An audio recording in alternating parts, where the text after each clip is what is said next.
Welcome back. I'm Nate G219, and this is To Hell But Back and Better. Another one coming at you. First, hit that like, hit that subscribe, hit that channel if you want to help out.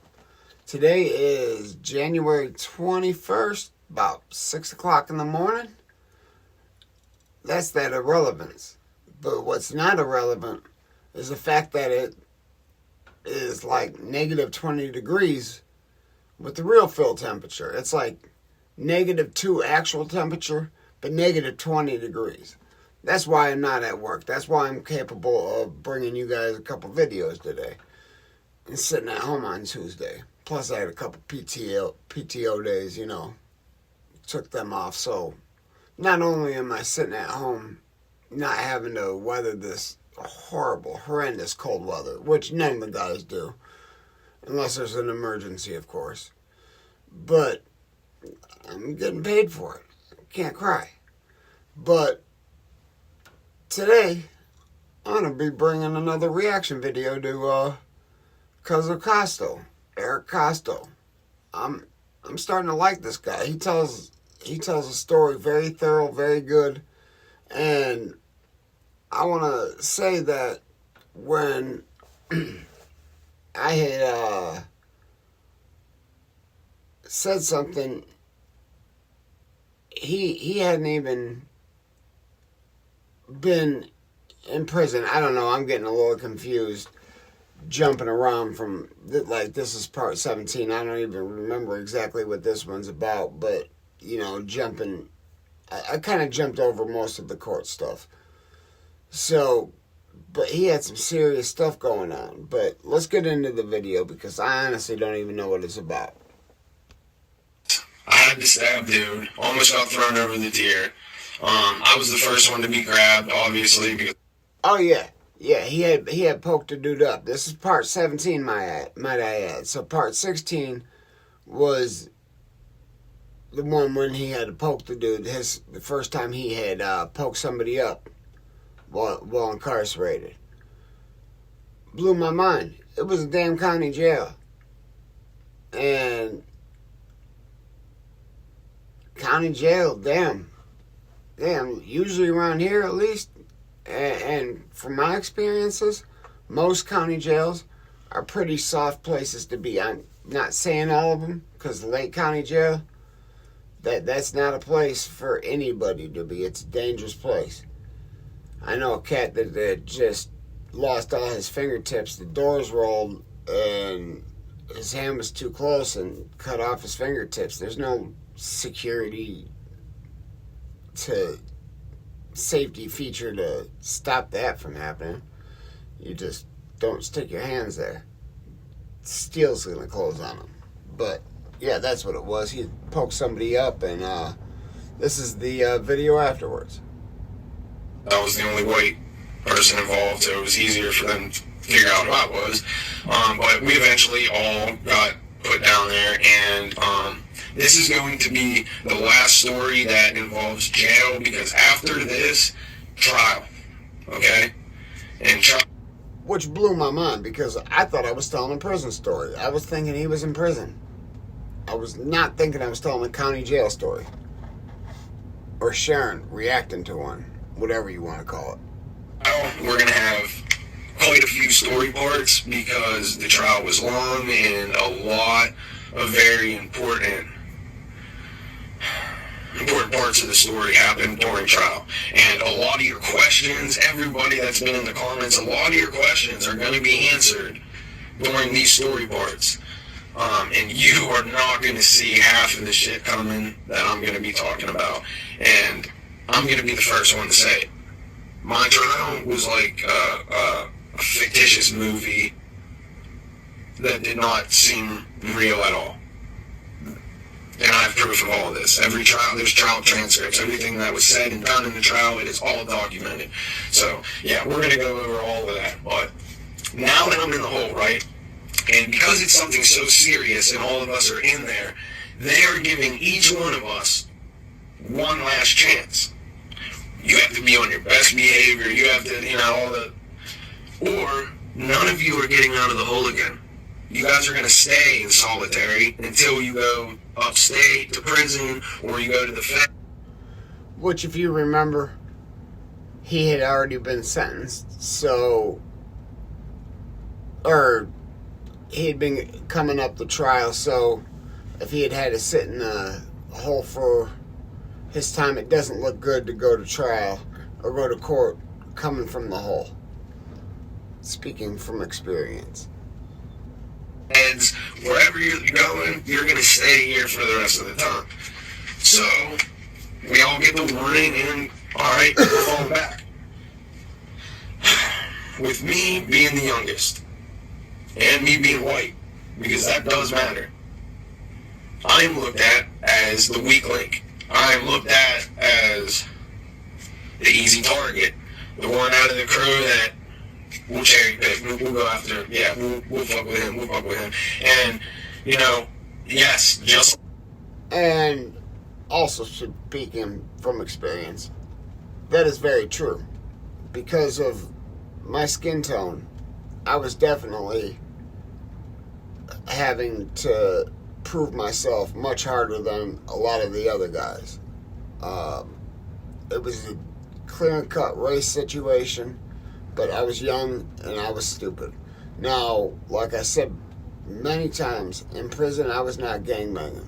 I went to prison at 31 years old, 30 or 31. So, the gangbanging, I had pretty much put that on the shelf, and I had gotten the okay from the streets where a gangster disciple has to get their okays from, their prove that somebody's legit, that they're not false flagging. You got to get it from the streets. And if somebody's retired and not wanting to be on count, you got to get permission from a big homie, and not the big homie on the yard, the big homie on the streets. So the big homie on the yard called the big homie on the streets, and my big homie said, let G chill, let him do his time. He's got a family. He got involved in some shit, and you know, he wasn't happy when I had decided that I was going to be done gangbanging, but he completely understood. Plus, I had an addiction, and that was frowned upon highly. And in the streets, it started as a dealer's habit, but that was one violation I took. And man, oh man, that kind of also led to my choices of not wanting to be a part of a organization. Now, they did it for my own good. I needed my ass whooped. I was putting needles in my arm. I needed to be violated. But, you know, God took care of that, gave me my time out, and I saw the things I've seen, witnessed the things I've witnessed, and been through the things I've been through. All because addiction. And, you know, but back to the gangbanging. See, my ADD. Maybe that's why I like him. He's got ADD like crazy too. And I spin off at the wrong thing. But being white, I had to show myself. I had to prove myself. I had to go extra hard. And not all the time did they send me off, but I'd send myself off because I was the only white guy. Like, I'm gonna prove myself. I'm gonna be hard. I'm gonna be the hardest one out here. And a lot of times I was. And we're talking, again, on the streets when I was younger, but out of the group of 5, 6 of us, I was the first one on it. So, let's get back into it. Like everyone else, I got the same warning. If I did anything else, I would never be allowed to leave solitary confinement again. And for me, this was very scary because I'm about to go to trial. And you do not want to go to trial in reds. And, okay, by that, I mean, you have a different color jumpsuit when you're in solitary. And the judges, they know this. They know what we wear in regular population. They know what you wear when you're in solitary. And you don't want the DA being able to say anything else like, oh, he's causing all these problems while he's in there, he's doing that, he's doing this, and it ended up happening to me. But there was a dude who was and he was from Beaver Falls, just talking crazy over and over, and this is a common occurrence in solitary confinement. You have a bunch of dudes, what we call gate gangsters. They just run their mouth, talk shit because they're safe. They're behind. Cell door warriors, telephone tough guys, all the same things. Dudes that talk tough behind that fence, but the second the gates open, they don't want no smoke. They don't want nothing to do with it. I mean, we in my county, we refer to them as red door gangsters, simply because the doors were painted red. They'd have been blue door gangsters had their doors been blue. But telephone tough guys. The steel door, and 9 times out of 10, the dudes that are doing this, they're on protective custody, so they're never getting out anyways. But there's all these loopholes, okay? In jail and prison, don't ever think you're safe, because you're not.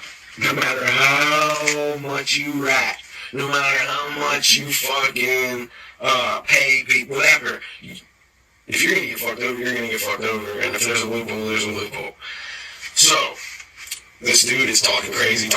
Now, I'm cool with a few of the guards, and 2 of the guards that work down in solitary grew up with my dad and known me my whole life, and they look out for the cookout. So this dude's running his mouth, and you can get an hour out with somebody. Now, 23 and 1. Why is it called 23 and 1? Because you're locked down 23 hours of the day, and you get out 1 hour. So, for that hour, in our county jail, you can get out with another person. And what they do is we have speakers in every single cell. So you'll be laying back, doing whatever, probably nothing, because you're not allowed to read or get magazines or draw or anything. You can't do any of that in our solitary. But, yeah, lay back. Sounds a lot like our county jail's solitary confinement or the hole. Because it's not exactly, you're in a room by yourself, like I said. It's not a pitch black room. You're not in a hole. But it's a crappy cell. And you're stripped down to bare minimums. No underwear. Nothing. You're not allowed anything in there. Except for a Bible. Or your religious belief book. So, the county I'm from is prominently a white county. And just for shits and giggles, I said, I want a Quran. They didn't just have Qurans laying around. Mr. White, you know you're not Muslim. That doesn't mean anything. I want a Quran. I want a book that may help me find peace, and the Bible hasn't done that. And I just wanted the guards to have to do something. And within 12 hours, I had a Quran. Over the speaker. Also, you're hour out. Who do you want it with? If they're cool with you, that's what they're going to ask. If they're not, they'll be like, hey, you're hour out with such and such. You guys cool? You guys all right to go out? That person says yeah, the other person says yeah, and then, it went around. Well, I asked for my hour out with Amen. And long story short, it worked. I got out and everything, but this fool, seeing what was going on, boom, shut the gate. Couldn't get to him, and he turned up. He started talking more shit, and it was just like non-stop mental torture. Like, I wanted to get... Now, I want to say that's a very bad look. Your door opens up. You've talked all this shit through this door to this other man. I'm going to whoop you, yada yada this, woo woo that. Door opens up, you grab the door and close it. You are a pussy. You're a scared ass scared ass pussy. And maybe you should learn a trade or something, because jail ain't the place for you. It just ain't. And Cuzzo seems built like that. And like he's telling you, he's all in. At this point in his prison bit, he's all in. 100% all in. This dude, it was driving me, and I'm not even thinking about trial or anything else. This dude is just driving me crazy. Well, we just start. This is the first day where I'm about to start picking jury for trial. Okay? And this is how this part is going to end, and it's going to end with a banger. I come back from the county courthouse, right? Get stripped out, change back into my solitary shit, get cuffed and shackled, right? And I'm getting escorted. Once I get back to solitary, guess who's out on their hour on the phone? Yep, dude that's been running his mouth talking crazy. Now picture this, okay? There's a sally port, okay? Like a hallway. And there's glass, big glass all around it. So when I look over here, I can see the whole solitary confinement block. They can all see me, and I'm in the sally port waiting to get escorted back to my cell. Now, dude's talking shit and all that. Because how it's supposed to go is, I'm going to stay cuffed and shackled. They're going to tell you to go in your cell. You're going to walk in your cell, and then they're going to escort me. So, nope. I told you I got TOs I'm cool with. So, them sheriffs down at the courthouse tighten them joints so tight, like these shits is killing me, blah, blah, blah, blah, blah. Oh, alright, hey, you got any enemies in there? No, I ain't got no enemies in there. So you're cool, you can just walk up to your cell? Yeah, alright, go ahead, we'll take the cuffs and shackles off. Just don't do nothing stupid. So, and mind you, they're still escorting behind, but... That not only shows how naive and stupid some guards can be, but how lazy and corrupt they can be too. Because it could have been a few different things. Them just not wanting to walk all the way up to the cell. Them knowing that there was a beef between the two, because the guards hear it. The guards hear all the yelling and the commotion all the time. Especially in the hole. It's not a quiet place. So they hear all the BS. So they were either too lazy and just said, let's uncuff them and let them walk up to the cell, or they knew shit was going to pop off. And a lot of times they want to see shit pop off, just for their own entertainment. They got a rather boring job if things aren't popping off, if they're just walking inmates back from one yard to another, and their job's pretty damn boring. So a lot of them want to see some action too. Dude, on the jack, now all of a sudden he sees, I ain't got my shit on him. But he's still, I can tell he's nervous, but he's still a little cocky, you feel me? Like with the way he's looking and shit. But we walking, and I went past, and I seen the way he turned his head, he thinking, this boy ain't doing shit. As soon as he turned that head, I run right over, and I ain't gonna lie, I suckered the shit out of him. He didn't get to turn around. As soon as I came on, whop, and I probably got... That's his own fault. First of all, if you're squawking to somebody, I don't care if there's 10 police with them, and that man ain't got no cuffs on. Even if he does have cuffs on and 10 police with him, I'm putting my back against the wall, and I'm watching every step you take.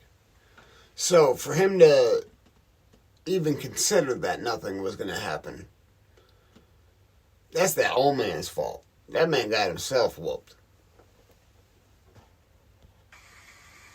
4 or 5 more punches in before, and the COs that got to do their job, they can't be looking like, oh, just standing by, then they're going to get fired and in trouble, and they already in some shit because of the cuff shit. But jail and prison isn't what you think, okay?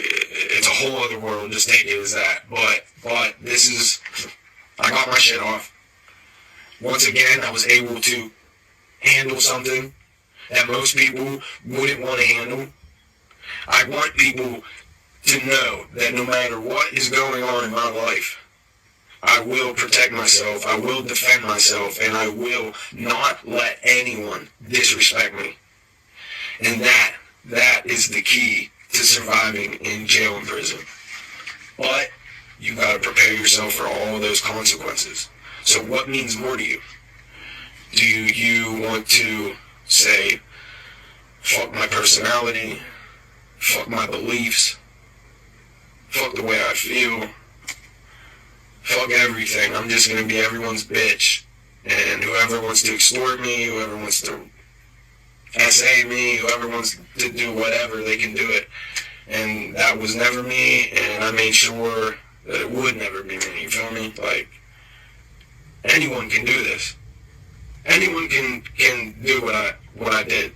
You know, it's just that fear takes over, and fear can put you in a lot of fucked up situations. But they tell me, you're done. Okay? I have a hearing with the deputy and the warden and lieutenant, all captain, all. You're done. You're never leaving solitary, and yep, once they bring you upstate, or if you get found not guilty, whatever, then you can go, but you're done.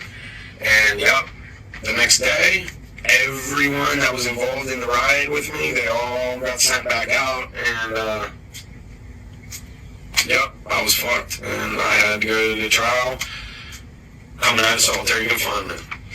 But that's the end for the jailhouse stories. Trial's coming up. The next story part is going to start jury selection. I'm going to be very detailed. There is going to be a lot of story parts just on this trial. Like I said, I'm going to be answering a lot of questions that you guys had that never was answered before. Alright, so I am going to react to some of the trials, but trial stories can be rather unentertaining to people, and I'm going to let him tell his trial stories for the most part, because I'm obviously reacting to his channel. And this is Cuzzo Costo. Type him in, you're going to find his channel. And very, very entertaining guy. But living like that inside prison, you do have to have a mentality of, am I going to be held down? And it all depends where you're going to be, where you're at. Am I going to be punked out? It all depends how you come into jail, how you come into prison. If you come into jail and you're weak, you're giving everybody your zim-zims and wham-whams and, you know, just buying people stuff, of course, you're going to be extorted. But if you come in non-affiliated and you stand on your own and you handle your own business, you're going to be respected. You're going to be respected a lot more than the men that are actually involved and affiliated with an organization. You're going to be looked at like, this dude did it on his own. Now, I know a good friend of mine been locked up for almost 25 years now. It'll be 24 years come March, but I mean, that's almost 25 years. And he's never, not only never been involved in any organization, and I know plenty have approached him because he is a big boy, and he's one that you would want on your team. But for one, he's never been down with the racism, and it's the white groups that want him mostly. Two, he can stand on his own. Another thing that shocked me, the man's been locked up almost 25 years. Not one drop of ink in his skin. Not one drop. Blows my mind. So, and living like that in prison is usually if you're, I'd hate to say it, if you come in looking like Justin Bieber, you're going to be a target. You don't have to become affiliated. Whether he was affiliated prior to going to prison or not, I don't know. But you don't have to become affiliated to stand on your own 10 toes. It's 10 toes down or nothing. You don't have to be affiliated for that. And you don't have to crash out at every single chance you get. Because, you know, those wrong turns he's made in his life had led to a lot of time behind bars. But that's it for the reaction today, guys. Hit that like, hit that subscribe, hit that channel if you want to help out. And never forget, if they ain't hating it, you ain't making it.